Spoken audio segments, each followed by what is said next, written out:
Welcome everybody to the War and Peace Baseball Podcast. I'm here today with Ray Estrada, Alex Rudy, and birthday boy Farbod Markazi. I'm Alex Rudy. Not yet. Not yet? Yeah, oh, I mean, by the time this is up, it is. So you are the birthday boy, officially. So, obviously Farbod's doing great. How are you guys doing?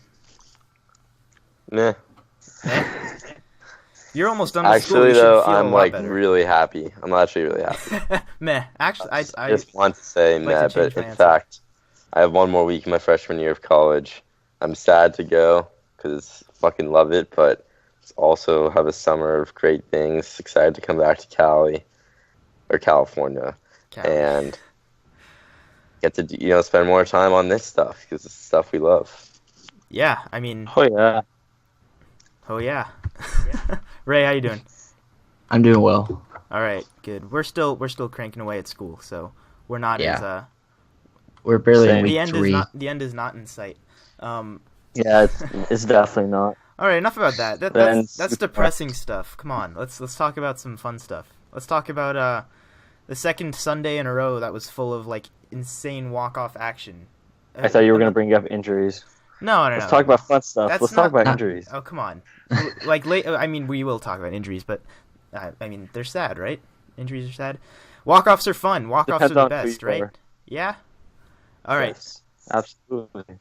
I don't know what it is about Sunday, but people really like you waiting till the ninth inning to do things on Sunday. Like the Marlins walked off the Mets on JT Riddle's first career home run. That was something. Did you guys see last week too the Marlins cat that was stuck in the field and then climbed up over the wall in center field? That was was just awesome. Yeah, I saw that. Like I want to see if I can find some stats on how well like they've been doing, or especially Stanton. Like Someone Stanton adopted it. Yeah, somebody. I think one of the grounds crew adopted the cat. One of the executives, I think. The executives? I can't remember. I'm hearing different things. Yeah, but Stanton hit 2 home runs the day after, so he shall be deemed the rally cat, because any animal that happens to stumble upon a baseball field is automatically a rally animal, right? I think we've seen like rally squirrels and like rally rabbits. Yeah, the Easter theme for Sunday. Apparently it was the rally rabbit. Yeah, the Nationals also enjoyed a walk-off the bat of Bryce Harper. It was off Joaquin Benoit, so that's kind of like a half walk-off. Not to be mean, but like, come on. Like, the Phillies really don't have anything in the back end anymore. Except for like Hector Neris, but God knows that he won't close, because why would he? If you're calling Joaquin Benoit that what's Sam Dyson right now? Sam Dyson is actually the worst player in baseball right now. That's a different story. Like, I'm not exaggerating. Like, he's given up the most earned runs for any pitcher. Sad. Like, that's insane. A relief pitcher at this point in the season. Why are the Rangers good at making one-year wonder closers? Because if you remember, Sean Tolleson was a good closer, in I think last year or 2 years ago. Awful last year. 2 years ago. Tolleson blew up last year. No, yeah, Tolleson blew up last year, but then he was great 2 years ago. and then they always next season they pitch for like a month. They're awful, and then they just place on the DL, and then like mysteriously never return. Yeah, I mean, like, It's a cycle. Yep. Sean Tolson's pitching for the Rays, so he technically never returned. we're very. I feel like we've been very mean to some individuals and teams today so far. It's very early on. Okay. Yeah, but and also Neftali Feliz, right? He was supposed to be It's a fantastic. great example. And he just kind of didn't do much after that. He's still pitching, Because they by the tried way. to turn him into a starter. I think he got a save for the Brewers today. Right? Am I? I mean, am I Eric correct on that? Thames. Did Eric Thames get the save too? The save, the win, the everything. Eric Thames got a save today. I mean, I'd believe it. He's their only player. Does it all. That's not true, actually, but we'll get into that a little bit more with the Brewers too. He's just like the best player in the world, pretty much. Yeah. So that new happened. Jeez, yeah. He's the Korean African American Babe Ruth. The Korean African American Babe Ruth. All right, that's almost up there with That's the podcast title. What? I guess, yeah, that's true. We got that one. What was the one with the Barry At Bonds? least we got that out of the way. Like what? Oh, that's the Barry Bonds never swung a bat. It was like the the Jesus Cyborg Barry video Bonds is 2.0 great. or something. That was the other name that we had. Yeah. All right. So we got to keep cranking out these long, extravagant nicknames for players. I think that's a good formula right there. So the Mariners walked off Sam Dyson again. I think they did that like earlier this season already. No, I don't know. But Sam Dyson. Maybe Sam Dyson just does not like playing for the Rangers. Sam Dyson is not good. I'll just say that. So the Mariners walked off yesterday, and so did the Royals. This was all on Sunday against your team, Farbode. That was a good feeling. Yeah, Tyler Skaggs pitched a great game, and then we all went to shit. Yeah, I mean, like you'll take the small victories. Like Tyler Skaggs is not garbage on that day. Hooray! Yeah. Yeah. All right. Yeah. So, what else? What other teams and players have been melting down lately? The Blue Jays. The Blue Jays can they melt down if they just have not ever gotten going at all? Like they're 2-10 to start the season, and it's not looking much better for them. A lot of pitchers on the disabled list and zero offense. Like what do you guys see for the Blue Jays? Hell? Like what in the hell happened to these guys? I mean, other than Edwin leaving. I mean, these are the questions. I have a feeling that we're supposed to be the ones that kind of give the answers. I think that's kind of how this works. I know, but yeah. I'm wondering, like, other than injuries and Edwin leaving, did I miss something else? Because they're just not performing at all right now. Well, yeah. I mean, they just like the pitching hasn't been like awful either. They just aren't winning any games. And I think the offense is the biggest difference. Stroman is a 1.76 ERA, I think. And no, I didn't check stats. I just know Stroman. Okay then, I'm suspicious already. I got offered Stroman in a fantasy league. Sorry. Okay, I'll accept it.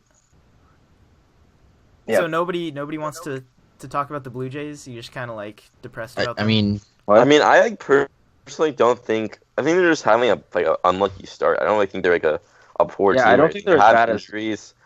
Like, I think they'll be fine. I think they'll be like a 500 or above team this year. I mean, I don't think anyone's expecting them to be like the same Blue Jays 2 years ago, like World Series contender, like that they have been, because they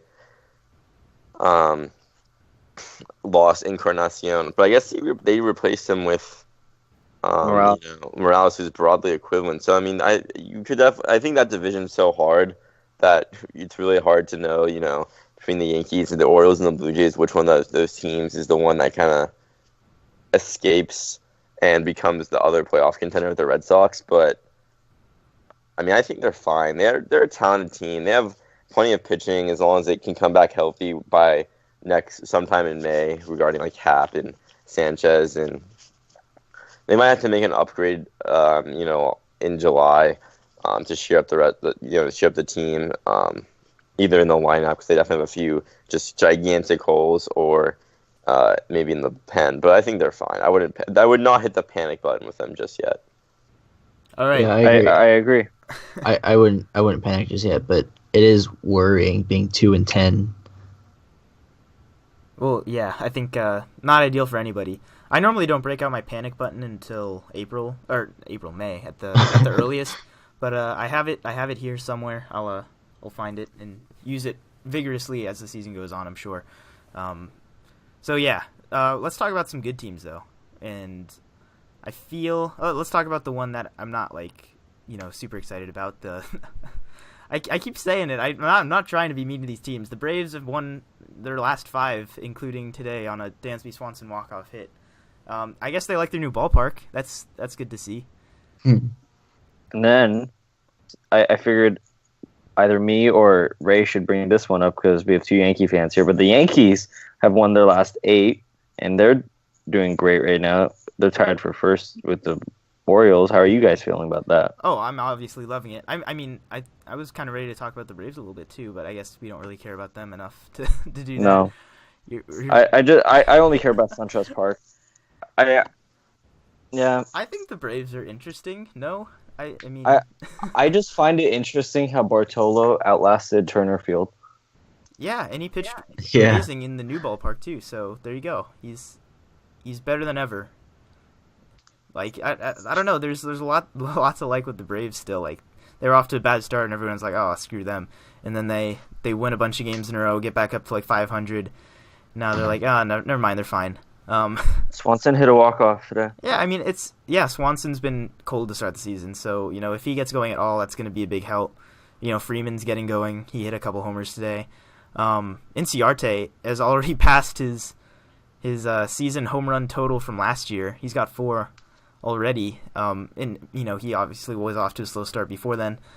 And, I think there's plenty there for the Braves. Like, the pitching staff is not amazing, but it's definitely experienced. So, I mean, it's not like they're gonna struggle with the same things that a lot of teams with really young rotations are gonna have the same problems with. So, I don't know. I like the Braves. I feel bad for them that you just glossed over them like that. You're like, forget about them. I like their ballpark. The Yankees are more exciting. The Yankees are more exciting, but that's a little bit of a personal bias right there.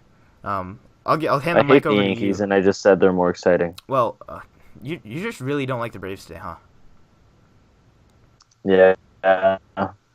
I'll hand the mic over to No. you, Rudy. What is the best part about this Yankees win streak? The wins. Okay, I mean, I know it's so The simple, W- but the Wait, W wait, at wait, the end of the original. game. But like honestly, like I have no expectations for this team, like zero. This year I'm giving Cashman and Girardi one more year to rebuild and retool, and like the previous 2 years where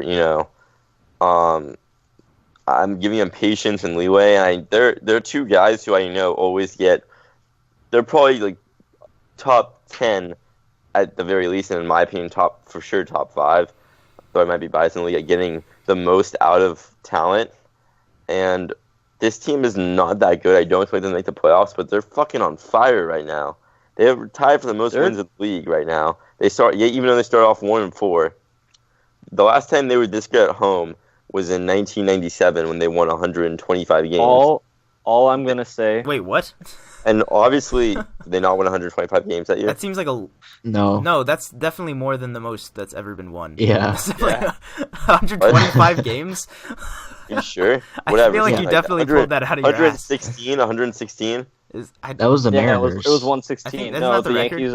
Or what's Was the it The record? Yankees Yankees? also won like a ton of games too. Yeah, I mean, obviously. I they were great remember. that year. I know what Rudy's talking about. Yeah, My yeah. point is that, like, obviously Chase Headley isn't gonna fucking have a 500 like slugging percentage or whatever he has right now. But for the whole season, and guys are gonna cool down, and Ellsbury is gonna return to non-2011, peak form. But Pineda's not gonna pitch 7-inning 1-run starts, every single time, and they're gonna cool down. But it's great to see guys like Aaron Judge stepping up to the plate right away and defying my expectations for him. I think a lot of people didn't think he would adjust this well to Major League pitching right away. It's great to see bargain bin buys like Matt Holliday just still perform very well. And I think this team is it's fun and exciting. It's a Yankee team that you don't really get to really have as a Yankee fan much, where it's just there's no I'm pressure. gonna say. There's no big contracts or distractions. There's no drama. Yeah. It's just baseball. Well, It's just fun. Tanaka. It's just young guys and veterans, meshing together and playing well. And I love it personally. All I'm gonna say is, as a Yankee fan, I have, not as a Yankee fan. If I were a Yankee fan, I would have probably no reason other than James Caprillion going down for Tommy John to be excited right now. I'd You just have had to bring because that up, didn't you? okay, God Hey, damn. but you would like be only we were- excited. I was just think about Wait, this. you mean After not? You mean all not the- to be excited? You mean not to be excited? Yeah, that's sorry if I I- said that wrong. I was all But, like, happy think and about now the I'm core, the core they've built. Think about the core they've built. They have Gary. Like, I know Sanchez is out right now, but they have Sanchez. They have Judge. They have Bird. They have Luis Severino, who hopefully turns into the future ace, or future 2 or 3 or whatever you want him. They have Clint Frazier. I have no reason not to be excited if I were a Yankee fan. Did I say that one right, Rudy? Yeah. Wait, which one?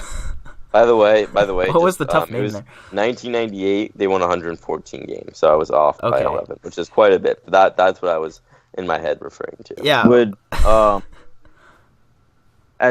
so at the end of the year, I know CC's contract's up, Pineda's contract's up, and then if Tanaka, I don't think he's going to opt out because I personally don't think he's going to be able to get a better deal than the 2 years, $50 million he has left. But those three could possibly go opt out. Would you guys? Well, other than CC, I don't think you guys necessarily want CC back. But like, what would you guys do with them? Because I know there's a decent free agent pitching class coming out with like some top pitchers, but I don't know how much you guys would want to spend again. I think isn't like the free agent pitching market like really weak next offseason? I don't know much about it. Cueto and Tanaka can opt out. Arrieta's a free agent, and Darvish is a free agent. I don't know. I don't want to start writing checks right now, but like I don't. Obviously we're not gonna do the same kind of. We're talking about the future too. We're not gonna make CC Sabathia type contracts anymore. I think the Yankees have learned from that anyway. Do you guys have any reason to believe that Tanaka would opt out though?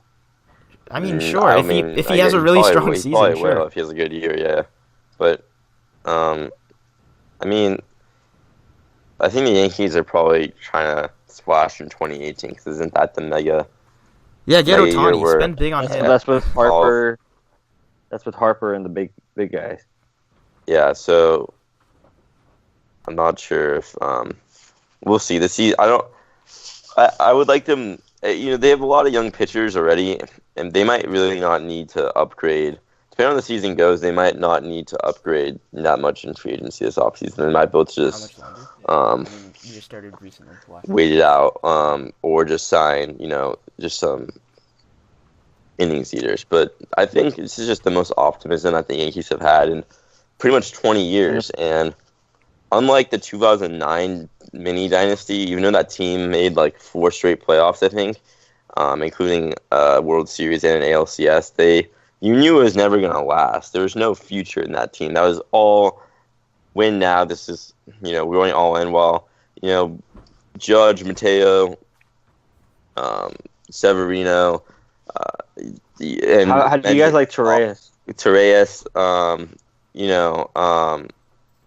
Shit, I'm like blanking on his name, but the other outfielder who's Clint Frazier. Clint Frazier, who they can apparently compare himself to Mickey Mantle, even though I don't think that's true. I don't think I've heard that, but that was like some like made up drama that like the press was trying to start. What? But Bird. I still like Sir Didi Gregorius. Sanchez. Didi is I don't think Didi's the long term option, but he's solid. I'll take very him. Solid. Yeah, I mean, unlike, no offense, Farbo, let's say the Angels, who I would say aren't, but just to give an example of a team I might be at the same, around the same level for this year, I think, the Yankees can have optimism and trust and faith and patience for the first time in a while. It's a strange feeling. I think it's hard to really, I think understand as a Yankees fan because we're not used to ever playing by. We're not used to really playing by the rules. We usually try to just use our financial power to, do it our own way and just force things. And I don't think I've had this much faith in the Yankees and just optimism and just general contentment with them since maybe like the early 2000s when they were just disgusting. For me, when so one of the reasons I kind of wanted to skip over the Braves and go straight to the Yankees was because I love teams that are built like this in the way that like you build through even though they traded for prospects, they built a core of young, good, high potential prospects that then they can go and build like fill pieces with like free agency and trades, fill around them with that. And I love teams like that. I think are best suited for like longer winning. Like, I don't know how to.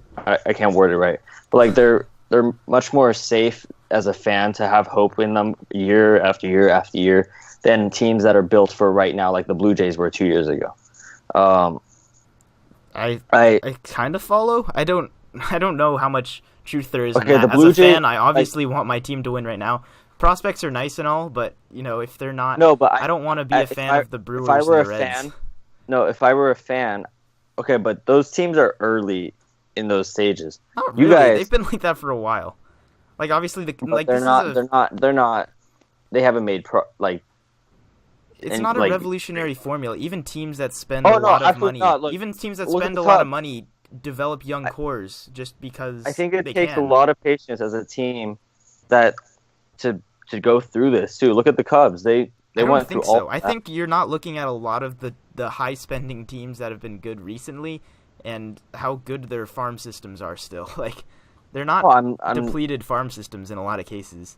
I'm not saying their farm systems are depleted. I'm just saying teams that are built from the farm system out are I'd feel much better as a fan if I were a fan of them. But that might be because I'm a fan of a team that doesn't have a I can't remember the last time that you guys had a farm system. Yeah. I mean, I get that. You're just kind of dealing with prospect withdrawal, I guess. Yeah. I think what makes the Yankees situation so great is just that and that we can move on. I don't want to just jerk off the Yankees all podcasts as much as I personally. As much as I know, me and Uwe would probably enjoy that. I know it's not what. I don't know if exactly the way you worded it, but sure. I think the meaning though was. I think the intention. I think everyone understands, but like the Yankees aren't the Rays, for example, or the A's, where they can get this great farm system of young team and smart, underrated, value guys, and then just win for a couple of years and have to blow it up because they can't afford it. They can then invest and make this team better and make sure these guys are all signed long term, as long as they don't fucking piss them off in arbitration like they did Betances, and build this dynasty. I think the league should be scared because the Yankees are the sleeping giant of baseball. I think the Cubs should be scared because the last time the Yankees had a farm system this good, they fucking probably had the best run, one of the top 5 best runs in the history of North American professional sports between 95 and 2003. So it's true though. I know. So I mean, I think it should be talked about more, honestly, just in mainstream sports. I understand I'm getting a little bit early because they still are very far away, but as long as it's if 7 out of 10 prospects turn out and Yankees, that's a lot. That's a really high rate. I don't think they're top 10 guys. Most of those guys best are case scenario guys. They're mostly low, high ceiling position players. I think most of those guys should turn out as MLB starters. The pitchers are all, who fucking knows. But I think the Yankees positional players, I would be shocked if any of them just totally busted at this point. So as long as Cashman can sign some quality free agents to go along with that, and he really signs complete bust free agents. Usually overpaid at the worst. I'm just so excited and hyped to see what that team can do. Mm-hmm. Yeah, I mean, I'm right there with you. So let's keep the show rolling along, though. I think the Yankees have had their due time, and I'm sure we'll talk about them more throughout the season. Let's go ahead and jump into our first segment of the War Report. We'll talk about all the war leaders in baseball so far. I mean, we did this last year for a short amount of time, and I think it was a good way to talk about some of the players that have been hot lately. And I think it's a pretty interesting list. We'll give you the top 5 here so far in this young season. That all so far, according to Fangraphs, have accounted for 1 win above replacement. So let's talk about the first guy, who I absolutely love, James Paxton. Like, scoreless start to the season in 3 starts. I'm super excited about him. I can't get over it. He is the exact model of that prospect that didn't look like anything was going to happen with, and then you just had to be patient, and that's what happens with a lot of prospects. You got to wait you got to wait a little time for them to develop properly, and I think he's definitely achieved close to what his peak form should be. Like, any other thoughts on Paxton? Or I don't think he's obviously not gonna maintain this level, but there's no reason if he stays healthy that he can't be, I would say, a number 2 to 3 quality pitcher for, a decent number of seasons. I mean, his ability has been there for 2 or 3 years now. I think he's been one of those classic guys where, like, everyone says, oh, like, he's gonna break out, he's gonna break out. And, like, now that he's finally breaking out, I don't know if he's like, he still is a breakout, but, like, he's been talked about in baseball circles for a long time now, and, like, this production. I mean, it's by this point he's expected to be a very good pitcher and have a good season. And I think right now he's definitely exceeding any expectations. But I would be disappointed, honestly, if this doesn't end up being his best year so far, if that makes sense. Just because he's finally healthy. This is a pretty decent Mariners team, so he should have enough defense and offensive support to win games. And, I'm very excited to see what he can do for the whole season, as long as he stays healthy, which he almost never is able to pull off. I'm not very concerned about health, and clearly the level of excitement for James Paxton stops right with me, because you guys don't seem excited at all. You're like, he's had a nice start. He can be a nice 2 to 3 spot in that rotation. You've been talking about him for a while. So I'm not surprised. Yeah, but there's a clear. It's not like an outlier. Success story. It's not like a. I don't think I'll take any credit for that, but. No, I'm definitely giving the credit. If I get the credit for Buxton being complete ass, you get the credit for Paxton. That's a little bit easier to call a bust than to. Like, the percentages. I don't think Buxton was an easy guy to call as a bust. He was a top-rated prospect, like. Oh, how early did you call that, though? Like, right away. like 2011 early? Okay, whatever. 2011, maybe like 2013. All right, fine. Probably. But, I'll talk about James Paxton a little bit more, just because there's a clear difference in his growth and all that. His fastball's insane. His fastball is basically unhittable, and he was throwing 97 miles an hour after 110 pitches, and it's disgusting. The breaking pitch has come along really well. He's keeping it down. He's locating better. Like, there's clear steps that have been taken towards a breakout, and I don't see why he's not the clear number 1 in that rotation right now. No, especially he definitely in is. that rotation. With the inevitable decline of Felix Hernandez, which just unfortunately they couldn't match their primes because, Felix started so young, he was eventually going to wear out. I think Paxton is the number 1. I think Paxton is just another example of the late breakout ace, which is, I think, the current trend of starting pitchers in the major leagues right now. There's him, there's Kluber, there's Arrieta. Yeah, explain to me why a trend. Scherzer people don't remember, but Scherzer took years to prove himself. He did take mature. A while, yeah. He was a very long time. I think we're definitely in this era where a lot of the best pitchers really take a long time to gestate and mature fully. And I'm not sure if that's because they're getting promoted earlier than ever, or it's just harder to pitch than ever before in the major leagues, or maybe there's a lot of reasons. There's a lot of these guys get hurt early on, with Tommy John have to recover. But there's probably a lot of variables. But I think it's definitely you guys think that... It's definitely the current trend is to see these guys really blow up as aces when not till like they're 26, 27, 28, 29. No, I see what you're saying, but do you guys think that I may have missed this because it cut out, but do you guys think that Paxton is, like, down the line he's an ace, or he's like I think he's a good 2? I think he's a level right below ace. He's a 2, yeah. Yeah, I think he's a good 2 or a very good 3 if your rotation is good, but I wouldn't put him as my ace. But I have no reason to, like, obviously I'm not going to expect any performance like this to turn into Jake Arrieta or Corey Kluber, but I can't think of anything against that argument. Like, James Paxton has put a lot of promising stuff together, and the health concerns are not really there for me right now. Like, I'm just not that concerned about Paxton's health.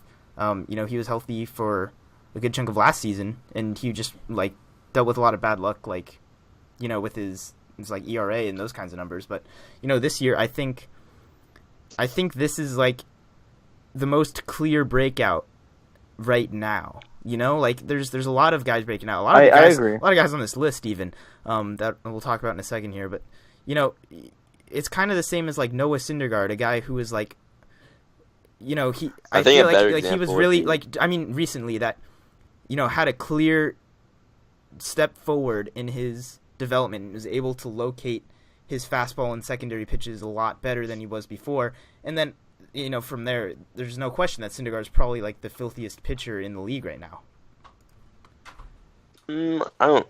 No question for something that objective might be a bit sudden, but I mean, you could definitely make the clear argument. What, for Syndergaard being the nastiest pitcher in the league? What would your comparison be, Rudy? I was gonna say DeGrom, his teammate. I think it's more of a similar like career arc.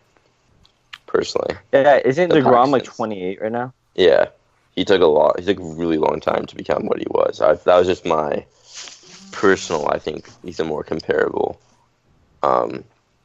I think Arrieta is personally another great example. Yeah. Also Kluber, like I said before, I think you're right. I think Paxton could definitely end up being an ace caliber pitcher for a decent chunk of time starting now. But I'm just usually pessimistic with this kind of stuff. And I usually just take a while to say like this guy is overcome adjusting to the mean. But I mean, that's not to say that, you know, Paxton isn't the next one of these guys who breaks out kind of later into his prime and becomes one of the best pitchers in the game.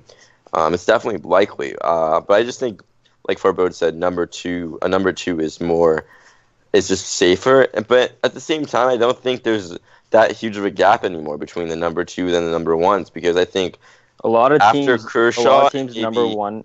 Yeah, after Kershaw, a lot of teams number 1 and 2 could be interchangeable right now. Yeah, I think after Kershaw, unless you have like you said, unless you have those clear. After you go after maybe 5 guys, Sale. Most of these guys aren't. I don't think are clear cut number ones. In the game today, like the good teams, other than the guys that you said, Kershaw, Scherzer, Mad Bum, they have some of these teams have 2 or 3 really good starting pitchers who you could say, oh, this guy could, like, either of them could be the ace on a given night. You could trust either. Like, look at the Mets rotation. Obviously I'd want Syndergaard or DeGrom out there, but I trust like some of the other guys out there on a given night, because they all have good stuff. And I'm not saying like they'd be the aces, but like DeGrom and Syndergaard are interchangeable on a given night. I think you're just stretching the definition of ace a lot there. Like, I know. The thing is, the definition of ace has changed because Kershaw and Mad Bum, the guys we said, those guys are like the clear aces of baseball. An ace doesn't have to be just like, doesn't just mean the best pitcher on a staff. It just means one of the best pitchers in baseball. Like, just, you know, like the Mets happen to have 2 guys you could consider aces. They're both aces. They're not like there's no right. There is a difference between ace and your number 1 in rotation. They're not necessarily the same thing. That's a good distinction to make. You're right. You can't gloss over that big point. All right, Syndergaard is on that list of the top WAR leaders right now. He is also pitched very well to start the season. Those are the only 2 pitchers there. So is Eric Thames the best hitter in baseball, like of all time now? Just because he's hit homers 5 games in a row, and 4 of those games were against the Reds. And which obviously, is like, I'm exaggerating. Was it in the Great American Ballpark as well? Yes. So he hit like 2 home runs in like when you adjust for inflation. Is it that small of a ballpark? I don't know a lot of the ballpark. It's a pretty small ballpark. I mean, it's hitter friendly. Right to right field is very short. Oh. And it's an unbelievably crap, like just absurdly crap pitching staff. I mean, excluding I'm blanking on his name. I think you just added him as a fan. Amir Garrett, who like is having a great start, though I have no idea how good he'll really end up being. I mean, there's no one on that staff, so I mean, I'm not trying to take anything away from Thames. I'm like, I don't think anyone thought except for some reason ESPN's fantasy predictions that he would be this good. Returning from Korea as a journeyman, but it's why I love baseball, because anyone can do anything on any day for like literally any point in time, pretty much. Like no other sport is more just random mathematically and sporadic, and I think just genuinely spontaneous. Who are you more surprised about, Eric Thames or Chase Headley's start to the season? Honestly, Chase Headley. Chase Headley was so unbelievably bad last year, especially to start the season. I thought he was just done. I kind of just checked out on his career, and I apparently said "fuck you" to Alex Rudy and decided to have a career hot start. I'm shocked. Yeah, he hasn't been this good since like his prime 2013 beard years on the Padres. The good beard years. Yeah. So Headley is also one of the top offensive producers right now. Like these names are gonna change. Mike Trout's gonna be at the top of this list in basically no time at all. I can almost assure you of that.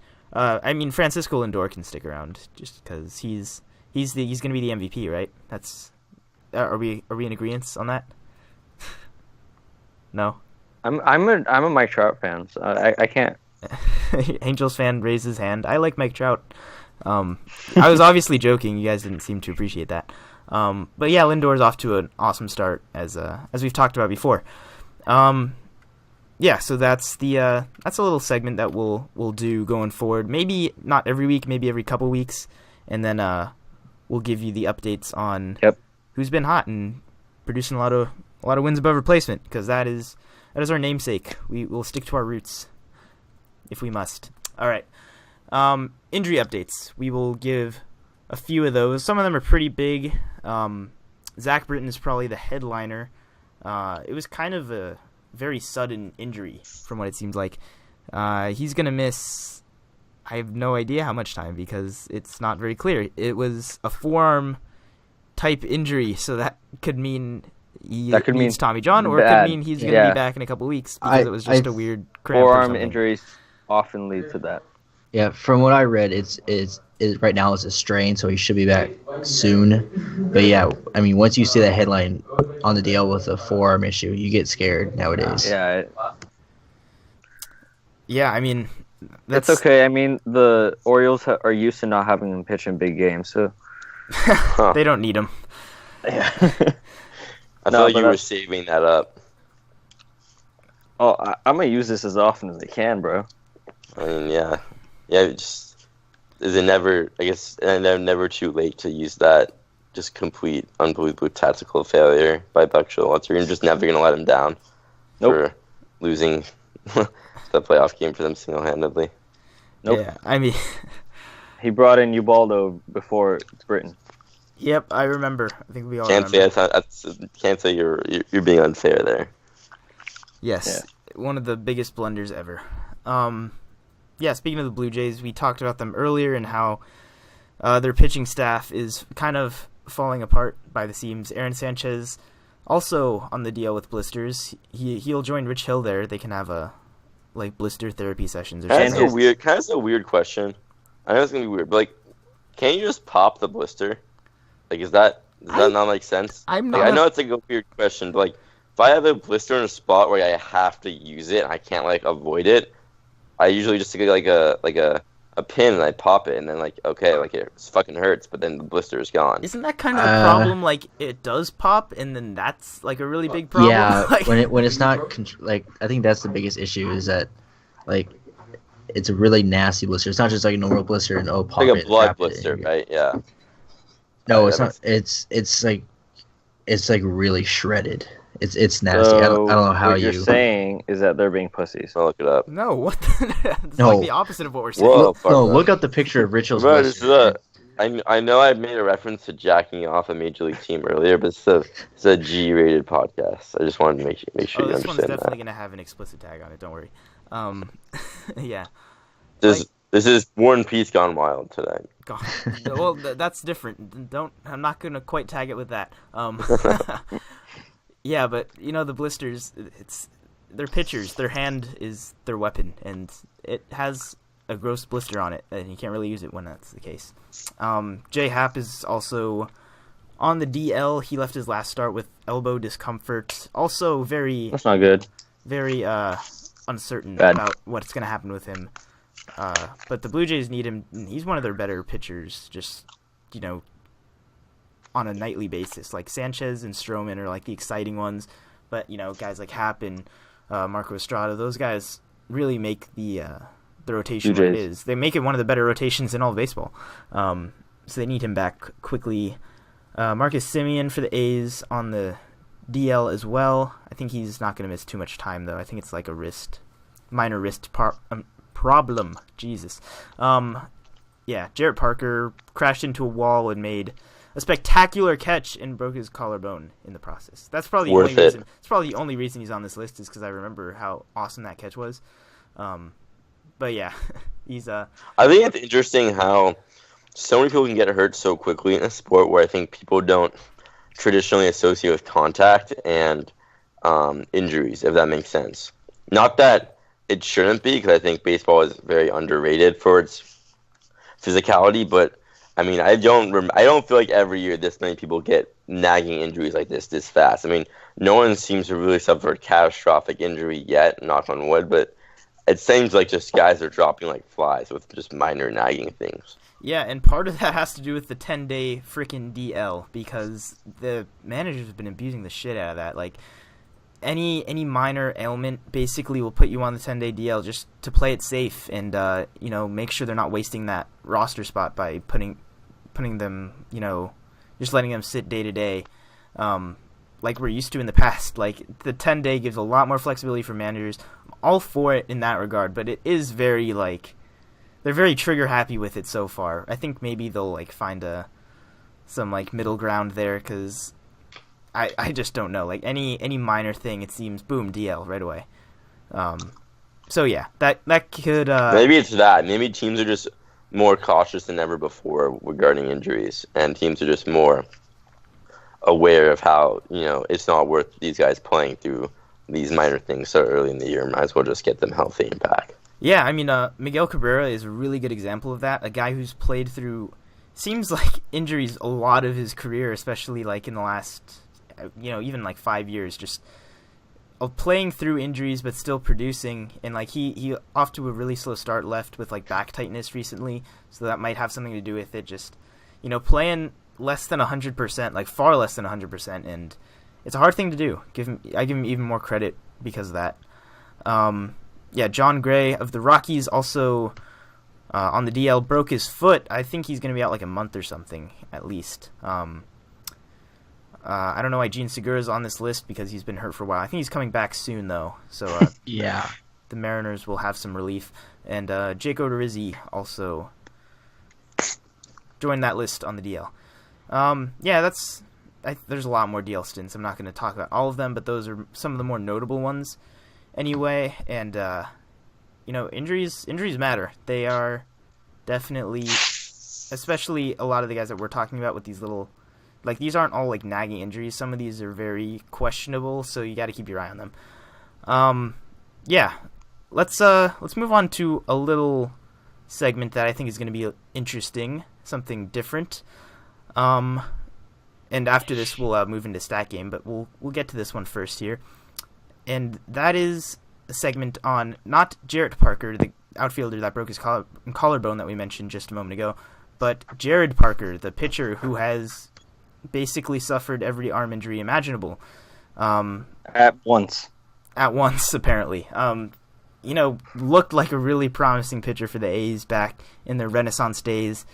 And, I'm going to be honest that this basically only came about because somebody mentioned Jarrod Parker, and then somebody else was reminded, hey, whatever happened to Jarrod Parker? So we did a little digging. Who's going to take us away on this magical ride with Jarrod Parker?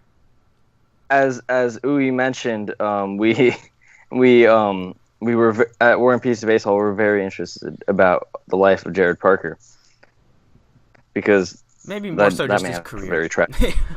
His career, yeah. Okay, I mean he has made up close to $2.7 million in his career, so I think he'll be pretty fine. But that man, damn, that's so many injuries. He tried to come back last year, and then everything was looking fine. And then, like, I think he threw a bullpen, and then they said, "Oh wait, he had like 2 more torn, like, ligaments." Like he in April 2016 he had surgery to reconstruct his flexor tendon and UCL complex. I mean, I don't imagine he'll ever be able to even consider making a MLB comeback. But I mean, right now he's pursuing what President Bush did post presidency. He's painting. I just tweeted his painting off of our War and Peace page. You can check that out. So yeah, Jarrod Parker, the professional painter now. Yes, just like everybody projected he would be at this point in his career. Yeah, obviously it sucks, but there's probably zero chance he can even pick up a baseball again. I don't know how serious that is. I guess he can pick up a paintbrush, so that's a good sign. Yeah, so Here's his elbow painting. I'm still like on the lookout for the first pitcher to get a bionic arm and pitch in the major leagues, and he's on my radar. He's on my radar for the first bionic pitcher. It's definitely going to be Bartolo. Bartolo's also on that list. Jared Weaver's on that list. I think there's more. I'll mention them as we continue along there. But if you want to know, that was this week on Where the Hell Is This Guy? If you guys want to know where the hell is another person, just send in names, tweet it to us. I'll be glad to research random guys. Yeah, we'll do some digging. Maybe a little bit more than just a basic Google search, but we will for sure. We had 12 minutes to Google search this. Yeah, but for future segments, we can actually reach out to the dude next time. Oh, maybe that would be interesting to have some. Ooh. Yeah, I think that would be. What else would he do? I guess. I mean, we could talk about painting. I like painting. Yeah. That's it for that though. So we are going to move into the segment I know everybody's been waiting for, and that is Stat Game. Still waiting for some sort of sound drop. Dun, dun, dun. There it is. Okay. I think I'm not gonna do the sound every time. Ray is going to take it away with this one, and who tied last time? Oh, it was me and Rudy, right? God, if I remember. Yeah, I think you guys. Yeah, it was. I was the in loser so last far. time. But I'm throwing my hat in the ring. I'm ready to play. All right. Oh yeah, let's go. Are you guys all ready? You have not cheated, although I don't trust any of you. has, but like it's just a given at this point. You guys still think I cheat? It's Yes. funny. It's cute, Okay. man. We don't don't think think you cheat. We know you. We you know. cheat. All I know is Marcus Stroman. So if one of the answers is Marcus Stroman, I'm sorry. One of the answers, I have not seen Marcus Stroman yet. But, so the first category is most errors by players so far this year. Most Ooh, errors. I like it. Most errors. We still have not established any kind of order. And also, You guys want to like move up a slot from where you were last time? Just have that be easier. Yeah, that might. I don't remember where I was last time. Okay, whatever. I was first, so it's Farbo, then Rudy. Whoever thinks of a name I was second? first. Yeah. And then Okay. that can be the order that we actually do it. I'm gonna go with Yunel Escobar. Okay. Is it me? I'll say Jonathan VR. It doesn't matter. Okay. Jonathan VR. All right.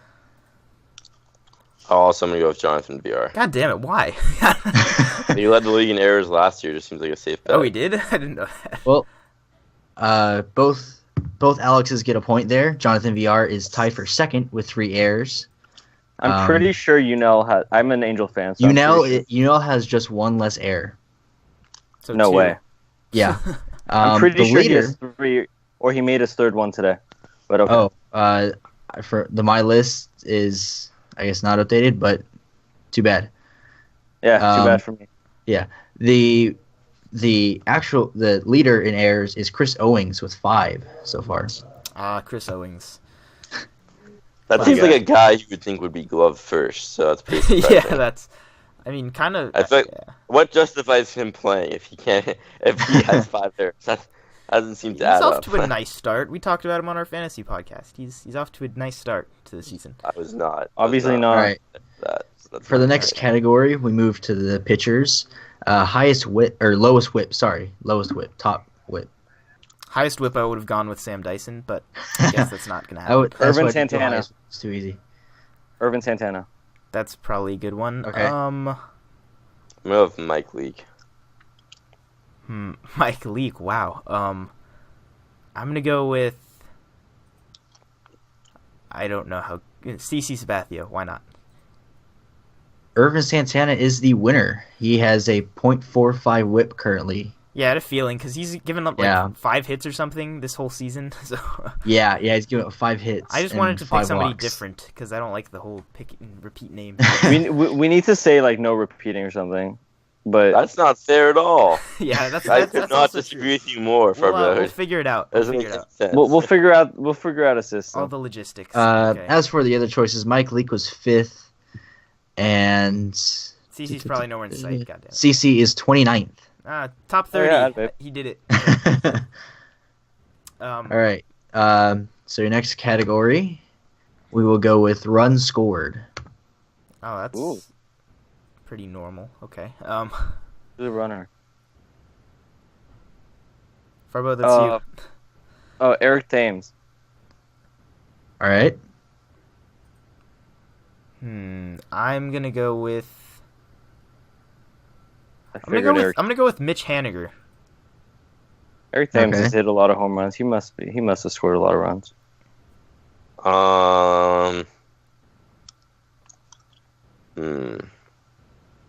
Well, most runs. Who'd you say for Brody again? Eric Thames. Just because of his 5 home runs. Yeah. He's just buying time here. God. Who with Aaron Hicks? All right. Farbode is on a roll. Eric Thames is the leader in runs with 15. Mitch Haniger is tied for 4th with 12. And who did you say? Aaron Hicks? Yeah. He had like 3 good games. I guess that's something. Scored a lot of runs those 3 games. Is not on the top 50 page. Nice. I saw something the other day. This was a couple days ago. Like the Yankees had more home runs by errands than like the Blue Jays and Orioles. I found that interesting. Aaron Sanchez. What? What? No, I Aaron said Sanchez, the most it's home runs by saves. errands, like Aaron Hicks and Aaron Judge for the Yankees. Oh, okay. Like Okay, not errands so- for the Blue Jays. Whatever. Okay. Oh, I heard. Okay. I'm stupid. All right. Scoreboard Yes, you update. are. Farbode has 2, correct? Yeah. 2, Yes. and Both both of us have one. Alex's have 1. Okay. Okay. So now we move into the StatCast portion of the stat game. Average pitch velocity. So this is average Is pitch this- velocity. Is this including not Stanton? Chapman. This is not including Chapman, although the next one was where it had the Chapman filter on it. So this is average pitch speed. Okay. I'm gonna go with the safe Noah Syndergaard. Okay.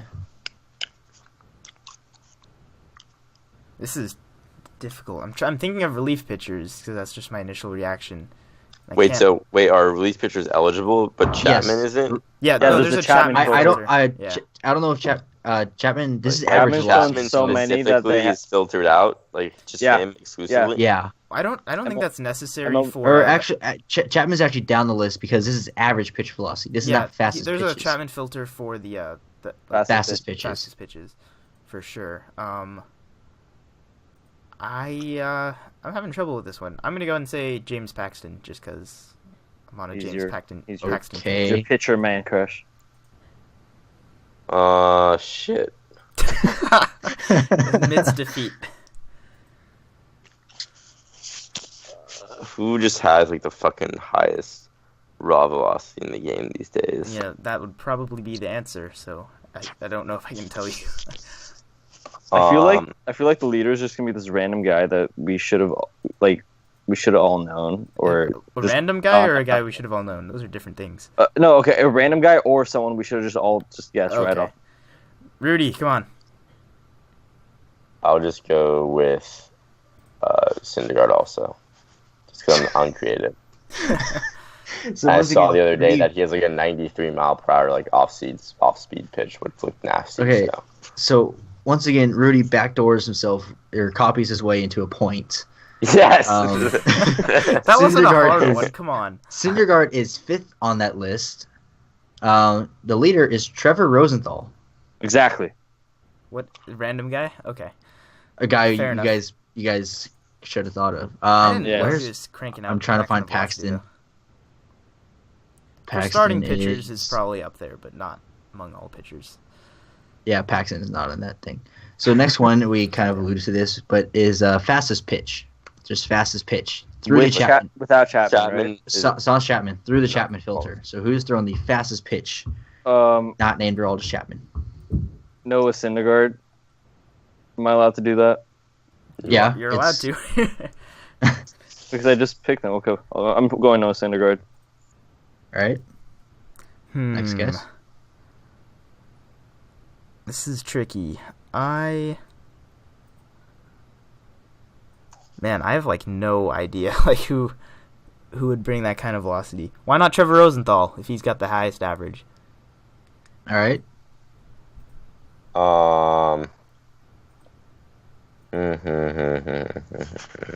This year, obviously this year. I don't know. No, from 2011. It's hard question. I honestly apologize. I mean, if Syndergaard is the highest average, I guess it makes, or not, is top 5 average, and then you said Rosenthal had the highest. He's trying to do the math here. He's almost done with school. Yeah, that's true. Yeah, I'm in summer mode. Syndergaard's on the Farbo answers have given me a lot of luck, so let's just go with Syndergaard again. Syndergaard has thrown the fastest pitch. Oh, Yeah. 100.9 miles an hour. And Rudy still has failed to ride solo and get a point. Only 100.9? Man. 100.9. That's the I feel like guys would have thrown harder by now. Jeez. What's the score for? I'm Yeah, losing. Right?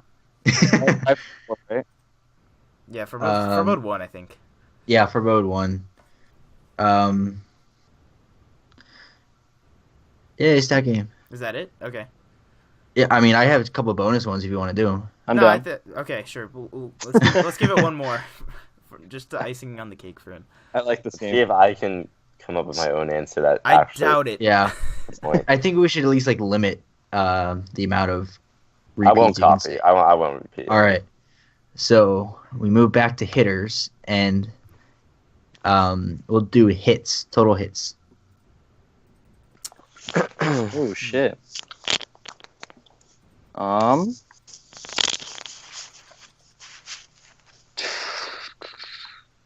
Who do I go with? I think that's where you should actually say a name. Oh, he's on my fantasy team. Ozuna. I was gonna say Okay. Marcell Ozuna. I was actually gonna say Marcell Ozuna, but screw that. You're welcome. I don't want to do that repeat crap. Like, come on. You know, I'm just stubborn. I'm gonna say, like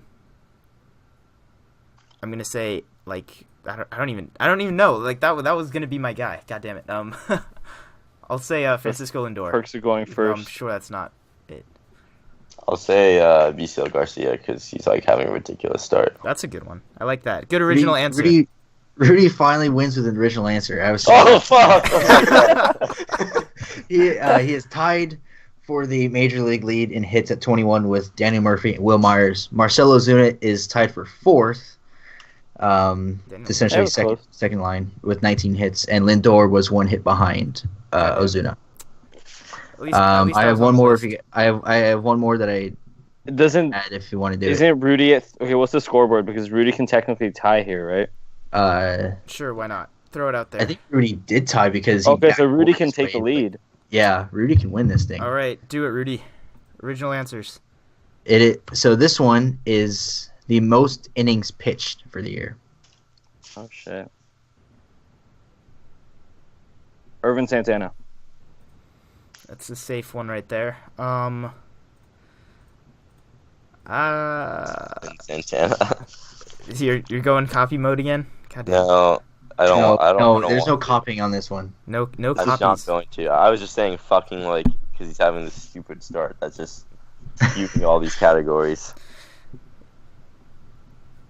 I'm gonna go With Marcelo Zuna.